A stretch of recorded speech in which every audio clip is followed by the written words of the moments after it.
सकाळी उठून शांत निवांतपणे पहिला चहा तुम्ही शेवटचा कधी घेतलात? डोक्यात कसलाही कलकलाट नाहीये अशा आनंदाच्या अवस्थेत आवडीची गाणी शेवटची कधी ऐकलीत? तुम्ही तुमच्या मुलांशी, नवऱ्याशी, बायकोशी, मित्राशी, मैत्रिणीशी एक अख्खी संध्याकाळ गप्पा मारत मजेत घालवली आणि एकदाही तुम्हाला पेंडिंग कामाची आठवण झाली नाही, एकदाही तुमचा फोन वाजला नाही, असं शेवटचं कधी झालं? आठवतंय?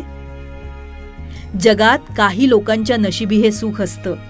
त्यांनी आयुष्यातला हा निवांतपणा कमवण्यासाठी काही निर्णय घेतलेले असतात.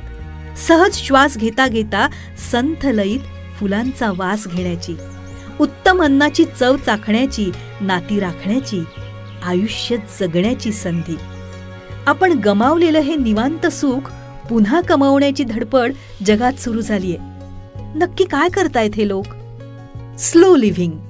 धावत सुटलेल्या बसमधून खाली उतरून शांत संथ लयीतलं साधं आयुष्य जगायला निघालेल्या माणसांनी एक पर्यायी वाट शोधलीय. त्या प्रयत्नांची कहाणी सांगणारा विशेष लेख. हा लेख आणि असंच भन्नाट खूप काही वाचा एका लाख मोलाच्या संपन्न दिवाळी अंकात. अर्थातच लोकमत दीपोत्सव. 3 लाख प्रतींचा खप ओलांडणारा अंक नव्हे, उत्सव. लोकमत दीपोत्सव दिवाळी आधी सर्वत्र उपलब्ध. अधिक माहिती आणि ऑनलाईन खरेदीसाठी दीपोत्सव.lokmat.com. व्हॉट्सअप संपर्क 9112050500.